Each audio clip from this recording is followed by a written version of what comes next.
Hello, hello, and welcome everyone to our event today, Navigating the Trust Challenges of AI. We're really glad that you're able to join us.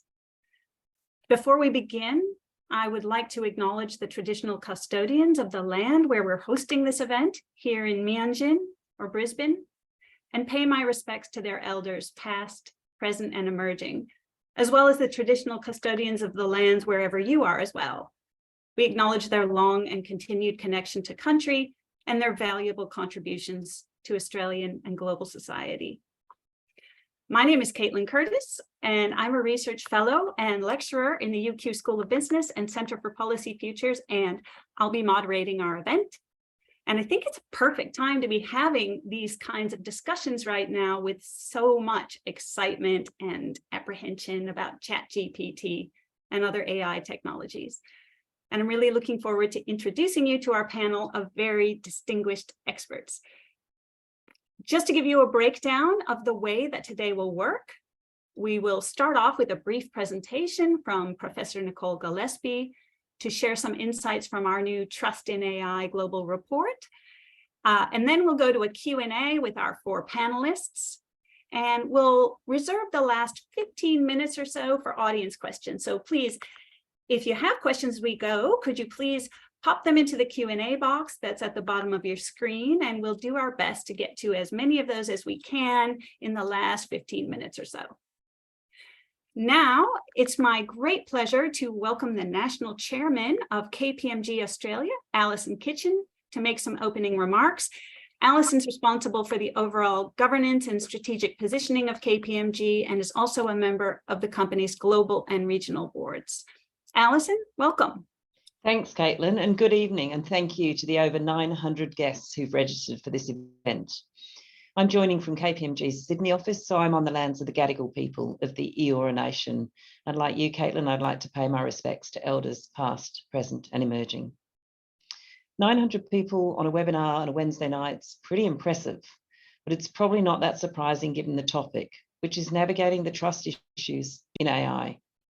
In the audience, we have senior leaders from business and government, policymakers, members of the science, tech, and academic community, and people from a wide variety of business roles. We come together with varying levels of understanding and experience with AI. Some of us have been studying the field and its impacts for humanity for decades. Others, like myself, have a surface level of appreciation. But with ChatGPT on the horizon, we now have more of a sense of urgency. And some of you I know will have designed the applications of the very technology we're racing to better understand. What I hope we have in common is an appreciation for the imperative to get this right, to make sure we design, deploy, and govern for AI in a way that allows us to harness its potential while managing the downside risks that are rapidly revealing themselves. Before we dive into the session, I want to take a moment to acknowledge and thank the team. At University of Queensland, led by Professor Nicole Gillespie and Dr. Steve Lockie, and co-authors Dr. Cailtin Curtis and Dr. Javed Pool for the research underpinning the report we'll hear about tonight. And more broadly to the university for its long-term investment into research around organisational trust. I'd also like to acknowledge the contributions to the research by Dr. Ali Akbari, the KPMG advisors James Mabbott, Rita Fenton van Blissingen, Jessica Wyndham and Richard Buller, and the support of the UQ AI Collaboratory, headed by Professor Shazia Sadiq and members of the Trust, Ethics and Governance Alliance. What a winning team. KPMG's partnership with UQ and Professor Nicole Gillespie as Chair in Organisational Trust is a wonderful example of business and academia working together to inform debate, discussion, and help shape outcomes for one of the complex challenges we face together as business, community, and government leaders. Our partnership with UQ commenced in 2018. Together, we both observed that while organisations and institutions were increasingly aware of the importance of trust, they were taking a reactive approach rather than a long-term strategic whole-of-business approach. Since 2018, we've combined insights from UQ's research into organisational trust with KPMG's business expertise to provide organisations advice on how to build trustworthy organisations. In 2020, the team at UQ embarked on a survey of public trust in AI in Australia. We identified public trust in technology as key to unleashing the potential of the digital transformation which is impacting every aspect of all of our lives. Our joint report revealed the level of trust in AI among Australians and identified the levers available to policymakers and business leaders to strengthen the trustworthy use. In 2021, the survey was expanded to 5 countries. Fast forward to today, and I'm thrilled on behalf of KPMG, in conjunction with UQ, to launch the next report in this series of trust in AI. This report is the first global deep dive into the state of trust in AI, surveying 17,000 people across 17 countries. 2023 seems to be shaping as the tipping point for AI, and leaders everywhere are invested to better understand its impacts and the practical steps we can all take to ensure responsible and trusted design and deployment across our organisations. Without further ado, it's my privilege to introduce Professor Nicole Gillespie to share highlights from the study. For those of you who don't know Nicole, she is the KPMG Chair in Organisational Trust and Professor of Management at UQ Business School, and an International Research Fellow at the Centre for Corporate Reputation at Oxford University. Nicole co-leads the Trust, Ethics and Governance Alliance at UQ and is a member of the think tank on responsible AI for the National AI Centre.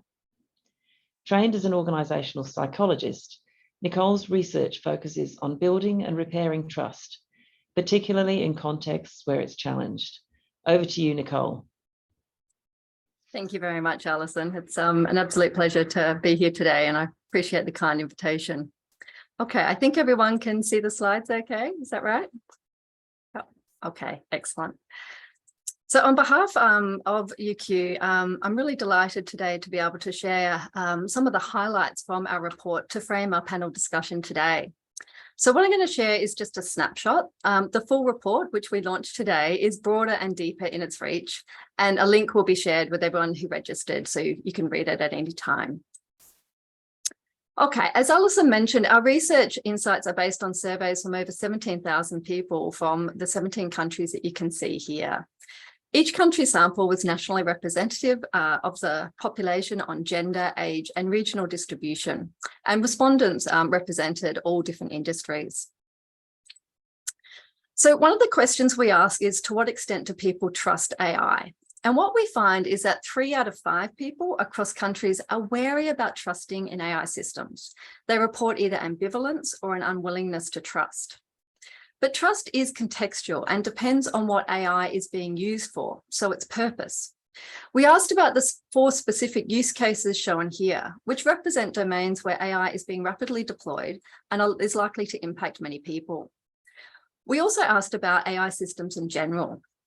And we find people are least trusting and accepting of AI use in human resources, so for supporting hiring and promotion decisions, and most trusting of AI use in healthcare for supporting medical diagnosis and treatment. However, even here with healthcare, people are still wary. People have more faith in AI systems to produce accurate and reliable output and provide helpful services, but we find them more skeptical about the safety, security, and fairness of AI systems and the extent to which they uphold privacy rights. We found really stark country differences. So trust in AI is highest in the emerging economies of India, China, South Africa, and Brazil. And we find a distinctively different and more positive orientation towards AI in these countries compared to others. You can see here that the majority of people in these emerging economies trust AI systems, in contrast to the minority of people in all other countries. We find Australia has low trust and acceptance of AI, similar to other Western countries. And we also find that the dominant emotions about AI experienced by people in Australia, as well as some other Western countries, are fear and worry. But this is coupled with optimism. So this wariness that people have and ambivalence towards AI can be partly explained by their mixed views of the benefits and the risks. We find 85% of people believe AI results in a range of benefits, as shown here. So people perceive, though, more process benefits of AI, such as improved efficiency, innovation, and reduced costs, compared to the direct people benefits of improving outcomes for people and enhancing decision-making. However, on average, only 1 in 2 people believe the benefits of AI outweigh the risks. The majority of people in the emerging economies, as well as Singapore, believe the benefits outweigh the risks, compared to the minority in Australia and other Western countries. Now, we also find that 73% of people across countries report feeling concerned about the potential risks of AI, as shown here. And we find considerable consistency across countries in the way that they perceive the risks. And in all countries, people rated cybersecurity as a top concern, as a top risk. So these findings really reinforce the critical importance of protecting people's data and privacy to preserve trust, as well as supporting global approaches and international standards for managing and mitigating AI risks across countries. Furthermore, we find strong global public support for the principles and practices for trustworthy AI shown here. Now, these are based on those proposed by the European Commission, and they're inclusive of the Australian government's AI ethical principles. Over 90% view each of these principles and the associated practices as important for their trust. And this is consistent across all 17 countries. And we also find it in relation to each of those different AI applications that I showed you before. So this suggests that these principles and practices are indeed universal in their application. And these principles in many ways provide a blueprint for what organizations are expected to uphold in order to be trusted with their use of AI. So organizations can directly build stakeholders' trust in their use of AI by implementing assurance mechanisms that give people confidence that those principles are being upheld. We find 3 out of 4 people would be more willing to trust in AI when these assurance mechanisms are in place. So these include things like monitoring system accuracy and reliability, adhering to AI standards that are currently emerging, as well as having independent AI ethics reviews, ethics certifications, or codes of conduct. And these mechanisms are particularly important given the current dependence on industry regulation and governance that we see in many jurisdictions. We find 71% of people expect AI to be regulated.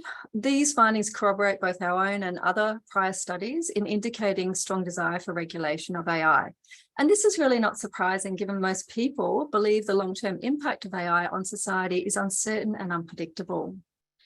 People are broadly supportive of multiple forms of regulation, including regulation by government and existing regulators, a dedicated independent AI regulator, and co-regulation with industry. However, there is general agreement of the need to have at least some form of external independent oversight. And we find Australians particularly stand out as having a clear preference for AI that is regulated by government and existing regulators or by an independent body rather than by industry. However, only 2 in 5 people believe current regulations, laws, and safeguards are actually sufficient to make AI use safe. And this drops to 35% for Australians. Now, this is problematic and highlights the importance of strengthening and communicating the regulation governing AI and data privacy.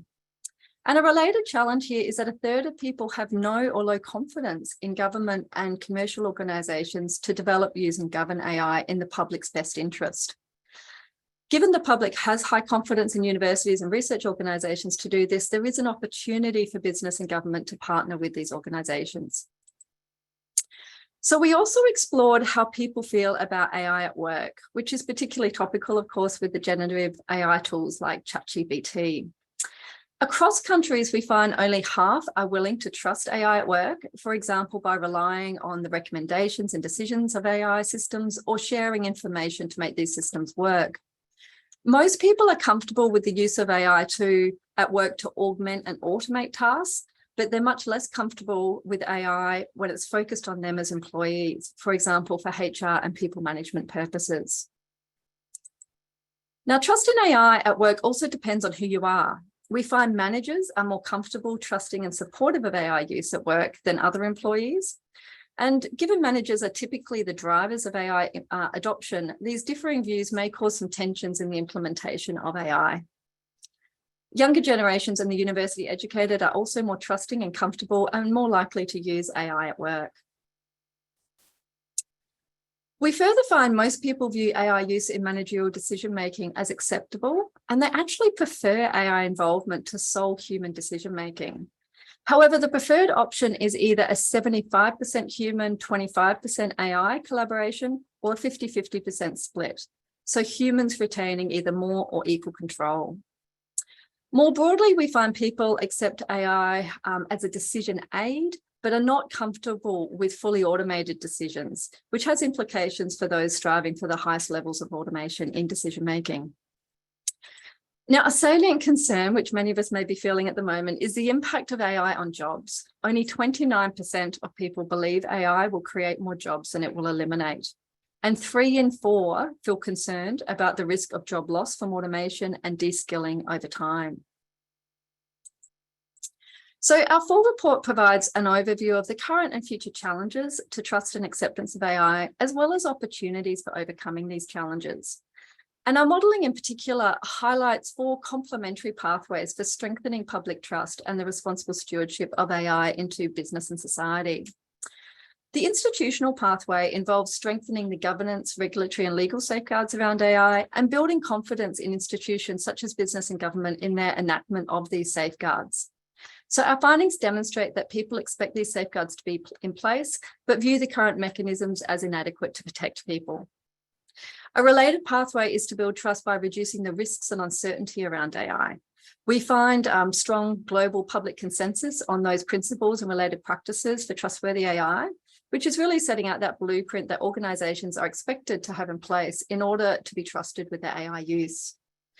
We talked about how organisations can directly build trust by proactively developing the capabilities and practices to uphold these trustworthy AI principles and investing in mechanisms that reassure consumers and the public that these are in place. And there are many toolkits now available to support organisations on this journey, and global collaborative approaches to AI governance and international standard setting are emerging, and I believe Ian will speak to this during the panel discussion. So business can anticipate and proactively start to align with these emerging international standards and governance frameworks. Now, a powerful pathway to build trust is by demonstrating the tangible benefits that AI have for people and society. This motivates our trust. And this can be supported by ensuring within organisations that AI projects have a clear beneficial purpose from the outset, as well as co-designing AI-enabled services and products with stakeholders to ensure that they meet their needs and any concerns are addressed at an early stage. Finally, the knowledge pathway. This is where our modelling shows that people trust and accept AI systems more when they feel they understand AI and are skilled in using digital technologies.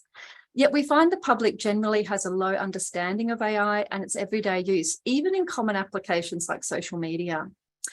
However, the good news is that 81% of people say they want to learn more about AI, and this highlights the opportunity of using educational programs to uplift public and consumer understanding of the benefits, the risks, and how we can ensure the safe and responsible use of AI. So thank you for your attention. I will hand back now to Cailtin to lead our panel discussion and get further into the conversation about how we can practically navigate the various trust challenges and opportunities that have been highlighted by our research. Thank you. Thank you, Nicole. That was fantastic. You've given us a lot to think about and set us up really well for this panel discussion. So now I would like to welcome our other 3 panelists who will be joining Nicole for our discussion. And can I just say we're all so incredibly lucky to have such a great panel of high caliber people with us today. It's my pleasure first to introduce Lorraine Finlay, Australia's Human Rights Commissioner. Welcome, Lorraine. Next, I'd like to introduce Ian Opperman. Ian is the New South Wales Government Chief Data Scientist and an industry professor at the University of Technology, Sydney. Welcome, Ian. And finally, last but definitely not least, I'd like to introduce James Mabbott, Head of KPMG Australia Innovate. Welcome, James.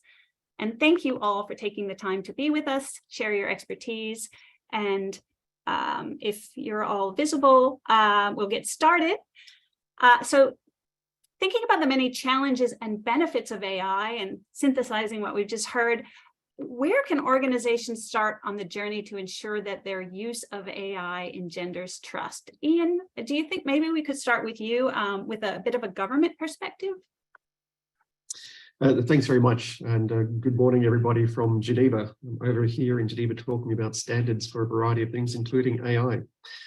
So it's a big question, and very often what we find is people just don't know where to begin. And one of the really simple approaches we take is to think about the outcomes you're looking to deliver, and think about how you might take an existing process and do that existing process in a new way. But ultimately, there are questions around the algorithms and what the algorithm can do. It essentially can amplify or scale an existing process. But there's also a data issue as well. So very often what we do is try to reframe the conversation in terms of what do you want to deliver in terms of an outcome? What are the algorithmic issues that you really need to know and understand? Issues like bias, issues like appropriateness, issues like whether it really is delivering what you need or whether it's just scaling up an existing problem. And then look at the data issues. And that sounds very simple, but there are so many elements of data quality, data coverage, data bias, and whether or not the people you're delivering the services for are actually represented in the data. So the very best thing that we've tried to do in New South Wales is develop an assurance framework which maps against the principles of our appropriate use of AI, our AI policy, try to map those in and help people identify the policy issues, the algorithmic issues, the data issues, and then get to a clear, yes, this is okay, or identify where people need a little bit extra expertise or a little bit extra help or a little bit of extra thinking around those data or algorithm or combination elements. It's not straightforward, it's not simple, but taking that overarching approach and then decomposing the problem into its pieces is really the best we've found so far, and it's a work in progress. Thank you, Ian. Really appreciate that. And so many themes there. I think I might ask you, Lorraine. I think there were some threads that you might want to pick up on. What's important from a human rights perspective? Well, thank you so much. And thank you for having me on this panel. It's absolutely wonderful to be here. There is so much in what Ian said that is really worth exploring, but in particular, two things. The first is he said organisations can find this really daunting. And I think from a human rights perspective, that's incredibly important to understand. I think a lot of companies bring a great deal of goodwill to this exercise, but just aren't sure where to start. And Ian then went on to say that it's good to think about the outcomes you want to deliver. And I think that really is the starting point. So from an organisation's perspective, you can't ask others to trust the way you're using AI if you don't understand how you're using it yourself. So I think the starting point for organisations always needs to be thinking about how you're using AI, what you're hoping to achieve, and what impact it's going to have. But then from a human rights perspective, the second thing that is really important is to recognise that this isn't just the responsibility of one designated person in an organisation who simply has to complete one audit at some point, tick the box, and then the whole company can move on. What we actually need is for everybody to take on the responsibility of ensuring that AI is used in a responsible and ethical way. And it's something that needs to be embedded every step along the way. So right from the initial development and deployment of technology through to the very end point in terms of the user. So it really is a journey, which is, I think, a word you used at the beginning, Caitlin, rather than a single step that needs to be taken. Thank you, Lorraine. That was fantastic. And again, I think bringing up these ideas of the AI lifecycle in the organization, I might ask you, James, from a business perspective, you might want to respond with some of your thoughts. Yeah, thank you, Caitlin, and thank you for asking me to be a part of this panel. And, you know, over the last 3 years now, I've been involved in this work with yourself and Nicole. And I think, you know, one of the things I've taken out of the work we've done is that it's important to recognise that we don't approach this issue in a vacuum. Organisations or businesses already have a reputation and a degree of trust with employees, customers and other stakeholders. So, yes, we are talking about artificial intelligence, but we're also doing something in terms of the broader context of the organisation that we actually are and the nature and shape of relationships that we currently have. And that's why it is such a complex question, because it's not just about looking at the use of the application of AI itself, and that is the question. that I think we often start with is going, well, we need to understand where and how the technology is being used or planned to be used, and the ways in which AI is actually going to interact with the different stakeholders, so our employees, our customers, the community at large. But I think in that we need to also focus on what are the ways in which it can challenge trust. And there's a couple of things that stand out in that. One is explainability. So the outcomes that come out of the use of these algorithms or the application of these technologies, can we actually articulate how that was arrived at? And this can be really difficult when you're talking about systems that are probabilistic, such as AI, or the data privacy and security concerns that might be needed to be worked through as well. So these are massive data sets we're often working with. So issues such as consent become really important. Also, notions such as anonymization of data. Can you really anonymize that data? Or if it's mixed back in with other public data sets, will we suddenly be able to identify people or individuals through the application of this data? That notion of bias as well is something that challenges trust too. And data comes with a story, and that can have a negative consequences for members of our community or the stakeholders that we deal with, and recognizing that. And then finally, I think there's issues around agency and control wrapped up in this conversation. So accountability, who is accountable in this process, and where do people actually feature in the loop? And so I think in the business context, this suggests you need to take a wide approach. You need to look across a range of different key functional areas. Yes, tech's important. The people who are developing the algorithms, your data security, but also we're talking here about your organisational values and ethics, the human rights position that you take as an organisation, the governance and executive business leadership need to be involved as well. And of course, legal is important from an input perspective too. So I think, boiling that down, the key question in a business context will always be, what is the intended benefit? How have we identified the risks, and what controls do we have in place? And one resource I would point towards is one that the University of Queensland and KPMG worked on together, which is the Achieving Trustworthy AI paper that we put out in 2020. I think that's a useful tool for organisations who are exploring this question. Thank you, James. That's a really valuable information. And Nicole, there's so many issues that have just been raised, and they're so important. I wonder if you might provide a few insights from your research about how organizations can navigate some of these challenges. Yeah, thank you, Caitlin. I fully agree with everything James has said, and Lorraine and Ian. I guess a couple of points that I could pick up and maybe deepen a little bit further. I think in starting on this journey, senior leaders and board members as well, like the role that they play in setting the right tone from the top is really critical. Making sure that there's that culture that really takes the responsible use of emerging technology very seriously, as well as that data privacy and security aspect. I think, there has been traditionally a bit of an industry norm around move fast and break things with technology. And I think that has been replaced appropriately and needs to be really reinforced from the top around responsibly innovate while managing the risks along the way. So I think, senior leaders and boards really play a role in facilitating a shared understanding of what best practice looks like, as well as who needs to be involved. In our work around this Achieving Trustworthy AI, we really show how actually this is not something that can just be with the data or algorithm teams or just with the risk teams. It really does take that cross-functional approach to get the right understanding and people around the table. I think the other thing I'll pick up, which I think Lorraine spoke to, was in terms of everyone playing a role with this. And the only way everyone can play a role is if people have the right understanding, skills and knowledge. So I think that digital literacy of employees, organizations can invest in that. Many organizations have been. I think that's something that really sets the foundation to be able to understand and manage any risks with it, but also to take the opportunities and to understand those too.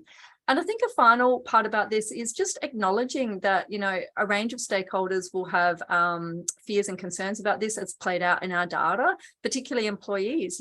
We see in the data that they're really worried about job loss and de-skilling. So again, senior leaders really thinking about understanding, planning for the longer term impacts, that strategic workforce planning, and making sure that employees have the opportunity to upskill and retrain so that they can be part of the journey going forward. Thank you, Nicole. That's a great segue to my next question. Just thinking around AI in the workplace, and you talked about, Nicole, Australians being pretty comfortable with AI at work, and I think some of our viewers have some interesting questions around ChatGPT as well, and we are seeing the transformative power and the challenges that are being raised by that. And James, I'm wondering, from a business perspective, how is KPMG working through the challenges of incorporating these kinds of tools like ChatGPT and other AI-enabled tools, and what are some of the special considerations from that? Yeah, that's a great question, Caitlin. And I think it's fair to say that initially, we were a little bit unsure of what to do. I think it was in the press, there was some commentary around how we blocked access. I know a lot of organisations have chosen to block access to tools like OpenAI for a variety of reasons. We've since actually opened the tool up again. But I think in thinking that through, the kind of process that we've gone through and continuing to go through, I must say, it's still early days in working out where the real benefit and use case for tools like these are within the enterprise, is asking us questions around, well, what sort of use cases do we want to look at? What sort of benefits are we looking to deliver? Is this about efficiency or effectiveness? Is it about the quality of the work that we do? Does it make life easier for our people? Is it a better outcome for our clients?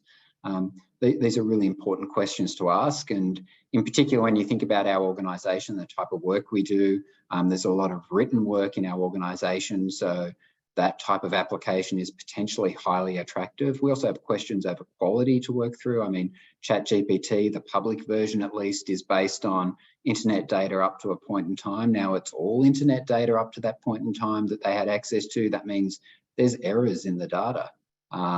It means you could be inadvertently drawing on someone else's work. Maybe you're not attributing outcomes in the right way. Are there privacy considerations we need to think through? You don't want to put your client's data into that tool, for example, because then it becomes the property of OpenAI. You probably don't want to put your own personal information in there without thinking that through, or indeed the organisation that's inherently the IP of the organisation that you work through. So there's some pretty important questions there that you need to solve for when thinking about the application in an organisational context. And similarly, when you begin to think about that in a private version context, could you get your own instance that you train on your own data? You need to think through, where do those tools fit in your workflow? As I said, what's the real impact we're looking for here? Will our clients trust and accept the output as well that's created in that way? Is that what they expect when they engage with us? Or is it the human intellectual brain power that they're looking for in that context too? I think these are really important things, because in a way it goes to the heart of what we're about as an organisation. And some of the other things that we've been trying to think through, and I think we'll test for and try and solve for too, is, in my mind, there's a question of potential professional stagnation too. And partly that's because the way these models work and synthesize data, is there a possibility that you lose the outlying data points that might give you a really interesting or unique novel solution that you otherwise wouldn't arrive at? Does that somehow get lost in the way in which you apply these tools? And what sort of skills do we need as well when interacting with them? So in terms of critical thinking, analytical approaches, because I think, there's potentially a risk that when you apply a tool like this, you just take the result and use it. And actually, maybe we need to interrogate it more sufficiently or more in a more professional way before using it. And then, finally, I think for us as well, there's questions around accessibility too. If we're going to use these tools, will everyone in our organisation be able to use them?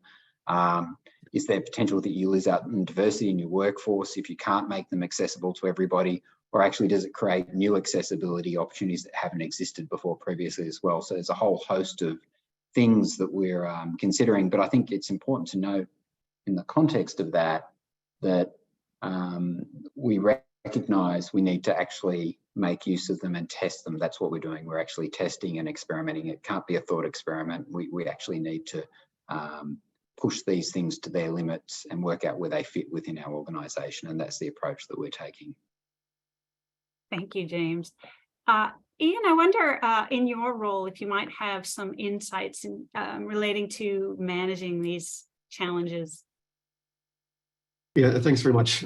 Interestingly, I asked ChatGPT recently to write a speech in the style that I would write it in. And I got the speech out and I looked at it and thought, that's not very good. There's no real essence. There's no really powerful points. I handed it across to my wife, who looked at it and said, yeah, that looks like you, which I was really quite disappointed by. She couldn't tell the difference and thought that what I thought was really nothing and no substance was exactly the sort of thing I might say. So with that as a caveat, AI is a use of data, and there are so many different sorts of AI applications we can use and we can operate with in terms of data.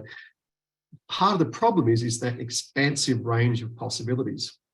And so I try to, I find it useful to try and draw an analogy to data is a bit like electricity. There are some data sets which are more powerful than others, some data sets which you can hurt yourself with more than others.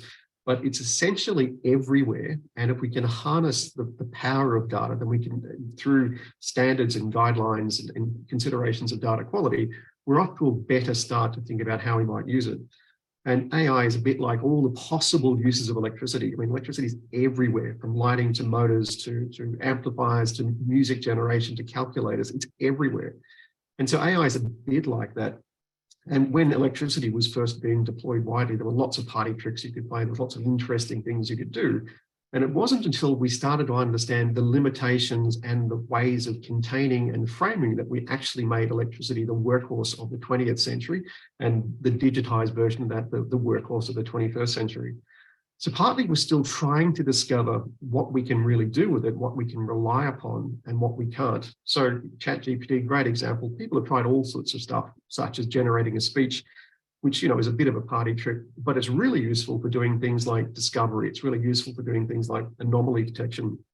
I also heard an example recently where someone translated a piece of code from one language to another one in hours and did a good job of it, as opposed to giving it to a human being that would have taken weeks or months to do the translation. So there are clearly ways, relatively narrow ways, that we can generate real benefit from all sorts of modern AI, including generative AI. What we haven't quite worked out is what's kind of interesting and what shows promise and what we'll actually be able to deliver. So if ChatGPT really could write a speech that I would otherwise have written, which has all the intention and all the main important bits of information, then it could certainly be used as a co-pilot, or it could certainly be used as an augmentation. But until we get to that point, it's just a helper. And the question is, can it help a little bit, help it a lot, or could it actually replace me writing a speech? We haven't got to that point yet. We haven't yet worked out just how far these elements could go. So in the meantime, it's important for us to think about what are the algorithmic concerns that we're worried about? What are the consequences? How do we think through those consequences, including consequences of repeated application or consequences for secondary users of systems? What are the algorithmic bias issues? What are the data bias issues? What are the data quality issues? So that we can still make something useful out of it. So I think it was James that said that data sets have, there's errors in the data if you draw on the internet. It's true to say that no data set is perfect, no data set is complete, no data set has full coverage, but still we can use it if we understand the limitations and can put guidance, restrictions, or even prohibitions around the use of a product that we create from an algorithm which is driven from data. So those fundamental elements are what we're talking about in the world of standards. It doesn't say from an ethical perspective or from a societal perspective, this is appropriate use, but we can start to say, this is data quality and what we mean. This is data quality which allows us to determine fitness for purpose for this use. And these are the things that we can wrap around restrictions, guidance, prohibitions to avoid some of the obvious identifiable harms. And then we get back to the more principles-based decision, should we actually be doing this? And if we think we should be doing this, then these are the ways to ensure that the obvious harms don't occur. We're only just at the starting point there. Thank you, Ian. I wanted to move on to something that has been brought up. The research identifies that people want AI to be effectively regulated and governed. They're not really feeling like those safeguards are in place. And Lorraine, I'm wondering from a human rights perspective and from with your position, what developments are seeing or in process and development that might help us out? Well, I think you're exactly right, that there really is a need for people to have that confidence and that trust in AI. And unfortunately, we've seen throughout history, law moves a lot more slowly than technology does. So in terms of developing those safeguards, we are seeing increased scrutiny in this space. And I think the advent of things like ChatGPT and Bard, there's really a growing momentum. And if you look at things like the Human Rights Commission's Technology and Human Rights Report, where we laid out some calls to action in terms of what both government and industry can do around regulation. If you look at the UTS Human Technology Institute releasing their model law on facial recognition, the model EU regulation, which seeks to introduce laws around high-risk AI, there is a growing momentum to really try and put those guardrails in place and create that framework. But there really isn't anything concrete in Australia at the moment. There's a lot of discussion. There are a lot of thinking being done about how new uses fit into existing frameworks, but we really do need to bring that all together and have a comprehensive discussion at this early stage, noting that if we don't, then the onus really falls on industry to play an outsized role in terms of dealing with these types of issues and navigating that space without that guidance. And the other thing I think to note is that, the risks here, there are a huge range of risks that we need to think about.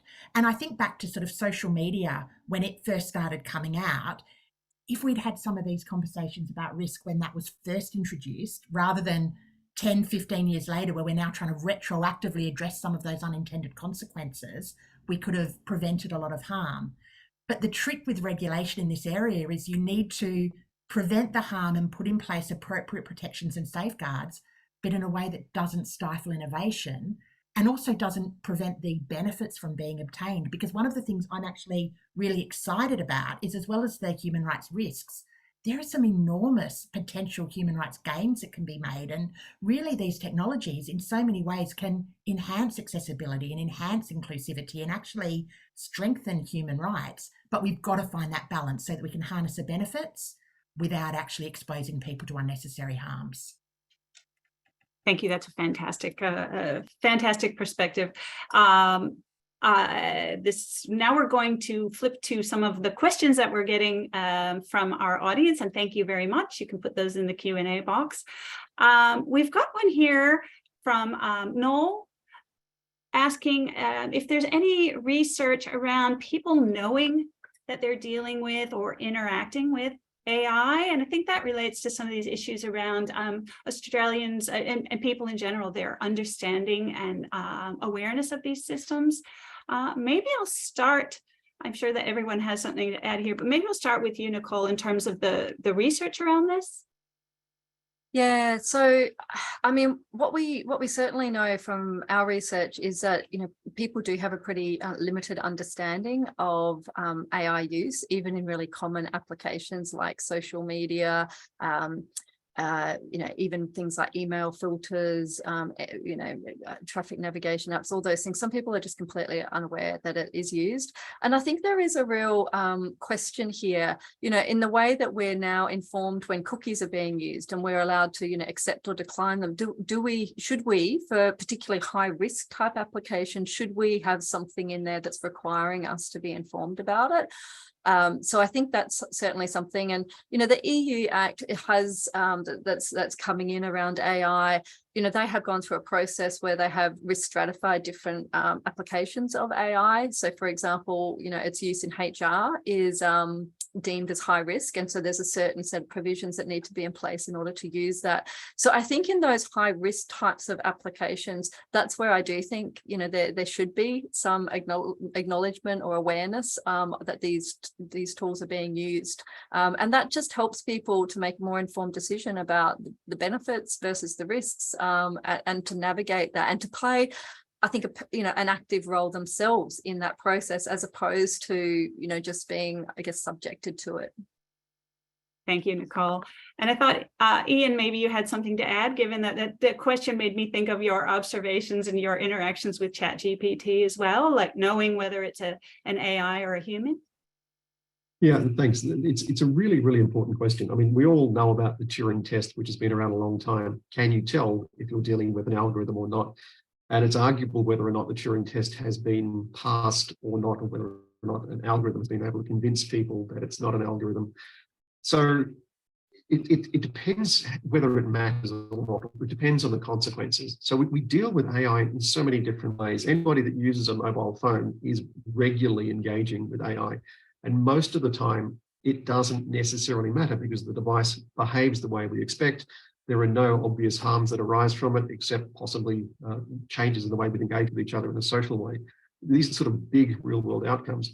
But it really matters if you're reliant on an algorithm or something. And the question is, who's responsible? So if I ask an algorithm at an airport, how do I get to Terminal 1? And it directs me to Terminal 2, then it's kind of on me to have a real world sense of whether I'm going in the right direction. But if you've got a piece of software that is making an assistive decision for a surgeon or an assistive decision for someone who's reading an X-ray, it's really, really important to understand where that information is coming from, who's responsible, and of course, issues related to what happens to my data and do I really consent to my data being involved in future training and so on. So there are some really important principles in law and really important principles in ethics that we do need to map back to the bits, and mapping between the principles and the bits is currently the hard bit that we're working through.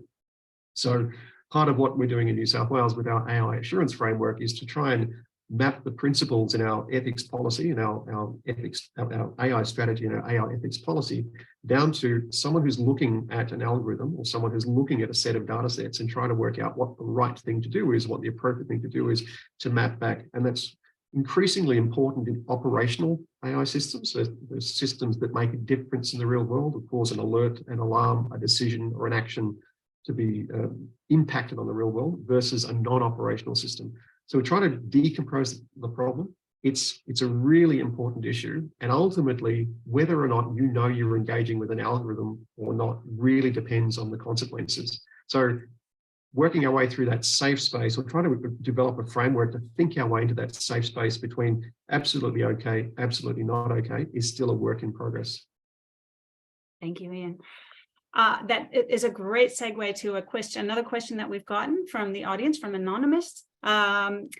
And I think maybe I'll ask Lorraine from a human rights perspective and James from a business perspective. So here we go. Relating to that responsibility, who is held responsible when a mistake is made by AI? Lorraine? Well, that's the question that really does need to be answered, and it's incredibly complicated. And I think, as Ian said, it does depend on the context. Because at the moment, I do think we often talk about AI being something that is different, and people have this perspective, particularly, when you're engaging online with AI, that what happens online somehow isn't the real world, when in actual fact, the same laws do apply. And a lot of what we're talking about with technology, there is a legal framework in place. It's just being applied in a new context. But I think this question of who is responsible, particularly with some of the new uses that are coming out and the way that AI is being used in decisions that have enormous consequences for people. We see this particularly in the Human Rights Commission has done a lot of work around law enforcement and the use of technology.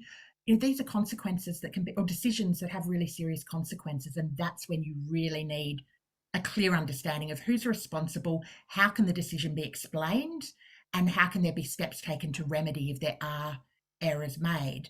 But if I could also link up to something that Nicole and Ian both touched on, and that was this idea of people consenting to the use of AI, which is the important part of then assessing where responsibility lies. I think we need to remember that when we're talking about consent, it's not just about having the mechanisms in place to give people the choice, but making sure people have enough knowledge and understanding to be able to make an informed choice. Because I know with the cookies example that you gave, Nicole, I tick accept cookies all the time without necessarily thinking through what that means and what I'm actually committing to. So I think the digital literacy component of this is absolutely critical so that people understand how to interpret what they're engaging with and where they can go if things go wrong in order to try to get some remedies. Thank you. And James, do you have anything to add from in terms of the responsibility and thinking about the potential for mistakes from a business perspective? Well, I think the first thing, Cailin, is exactly what Lorraine said, I mean, I think there are laws and regulations that you have to comply with it as an organisation, and just because you're using AI doesn't mean you're suddenly absolved or able to step aside from those obligations. So I think that's really important. I think the other piece here, which is what Lorraine was saying there at the end, which is a really interesting thing to think about as an organisation, is where you're using AI in a way that it might not immediately be apparent who you're providing the service to. I think it's really interesting, particularly when you think about social media. And I'm a father, I've got 2 boys, one 12, one 16. They're right in the sweet spot for spending all day on their phones, basically. And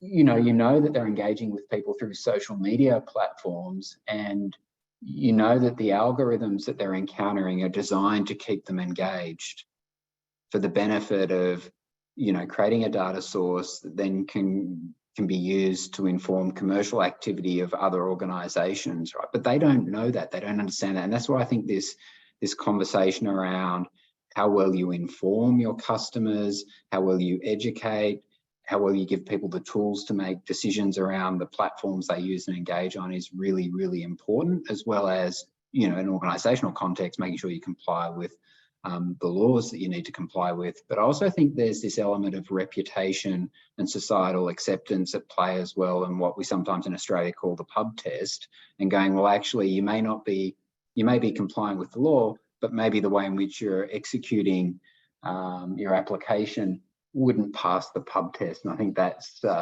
something else we need to consider here as well from an organisational context. Thank you, James. Those are great points. We've got a question that's got quite a lot of upvotes, so I'll try to get this one in from Judy. How do we build in safeguards for responsible AI while also building that excitement about its potential to solve some major social, environmental, and other benefits? I fear that our fear of AI might stop us as a nation from realizing the benefits. Nicole, you're nodding, and I think maybe you might like to start. Yeah, look, I mean, one of the research areas that we've currently got underway is looking at the use of AI in government. And, it's just remarkable, the extraordinary, valuable use cases in government. I mean, just to point to one, mobile phone detection while driving, and the use of AI to be able to enable that. But I think that's also a really great example of where a whole lot of things have gone on behind the scenes, massive consultation, changing of laws to enable that to happen. And there is still human oversight even in that process. It's not fully automated. So many of the sort of principles of trustworthy AI, and that's a very accepted kind of application, which has, a demonstrated business case right from the beginning about this is going to save lives, right? So I think we certainly don't want to let those go. I think the real trick here is just making sure that that we're going through these processes appropriately when we're putting these into place, and particularly I think in government applications where often people don't have any choice. They're subjected to AI rather than having any active. There is no real active consent that's meaningful in many of those sort of applications, and they're often the most powerful ways that we can benefit from AI as a society. So I think there has been a journey, a process, I think, here in Australia, and Ian's very much been leading the charge there of ensuring that those frameworks are in place as assurance mechanisms, so that we steward this in and use it right from the outset in a positive way, and then that becomes a reinforcing feedback loop. As opposed to things like, say, RoboVet, not that it was AI, but things like that, which really set a negative tone and fear in people. The more success cases we can see come out, the more benefits we see demonstrated. I think that will be, that will really help us to harness the benefits. Thank you, Nicole. I think we've got time for one last question here. And a lot of support for this one from PETA I'll sum it up, around so many companies launching, we're seeing AI tools launched in beta mode, which is leading people to see their flaws, and thinking about how do organizations balance that speed to market while also doing it in a way that builds trust. Ian, I wonder if you might give us some perspective. So I think launching things in beta mode is a really good idea, because it allows you to do, for something which has never been done before, by definition, there is no perfect way to do it. So the ability to engage in a way which you clearly declare this is a trial, or this is a prototype, or this is a test, this is an experiment, is actually an important way to go forward. One of the things that New South Wales has been doing is, in our assurance framework, is we mandate a pilot before scaling. And it's in that pilot phase that you learn and you trial and you experiment and you start to understand just how far you could go. Nicole talked about the mobile phone detection, great example in New South Wales, clear business case, clear use case. But the important thing was to understand when the human has to be in the loop. And that comes from experimentation and picking the right point where you don't overload or have over-reliance on the use of AI is really quite an important element of that appropriate supervision. New South Wales generally has a trial before use and then a deliberate but cautious movement forward. And all of that really means that we need to expose things early, give people an awareness of what we're doing. And I think the idea of testing things in beta mode is a really, really good example of that from industry. Thank you, Ian. And just mindful of time, but I thought, James, you might have just a bit to add there with a business perspective around this launch. Yeah, thank you, Caitlin. Yeah, look, I mean, I agree with Anne. I think it's important to be able to do things in a beta mode, to disclose that. I think, you know, perhaps when you're looking at things like the ChatGPT example that Peter spoke about, I mean, that's interesting because in a way, beta mode went to millions of people, which obviously enables them to test and learn a whole host of things through that process. But also, I guess, to the core of Peter's question, there is potential that in some ways you may create a higher level of distrust if the experience is a bad one. So I think getting that balance right is really important. And I know from the work that Ian's been doing in New South Wales government, they've been very measured around that test process. So I think this is part of it as well, is how do you do that in a measured way? How do you collate that data and how do you learn from those results and educate people along the way too about what it is they're seeing and using? Because I think that's the other piece here that's really important, how you engage with those stakeholders. Thank you. And Lorraine, any final closing thoughts on this one? Well, just 2 points to add in. I mean, the first is I think testing is incredibly important and experimentation, but obviously it needs to be done in a responsible and ethical way so that you're not causing real harm through that process. But having said that, I also think we need to remind ourselves that failure is actually a really important part of achieving good outcomes. And so the fact that people are experimenting with ChatGPT and seeing what it can do and test against limits, again, with the caveat that it's done in a responsible and ethical way, that's actually a really good thing. You don't want these technologies being delayed to the point where they won't be released unless they're absolutely perfect. But you have to strike the balance as well with not just rushing to release technology because you have to be the first one out there. It needs to be done in a balanced way where we actually do just stop before we start down that track of trying to speed to market and thinking, well, why are we doing this? What are we trying to achieve? And importantly, what are the harms that could result from it? And ensuring that we guard and protect against those. Thank you. And unfortunately, that wraps up our Q&A session. I'm just mindful of the time, but I would really like to thank all of our panelists again for such an interesting and enlightening conversation. It was really wonderful. Thank you again, Lorraine, Ian, James, and Nicole. It's been such a privilege to be part of this conversation. I'd also like to acknowledge the UQ Trust Ethics and Governance Alliance and the UQ AI Collaboratory for their support of today's event. And finally, I would also like to thank all of you for coming along and putting your questions in the Q&A and being part of this conversation too. Thank you and have a good evening.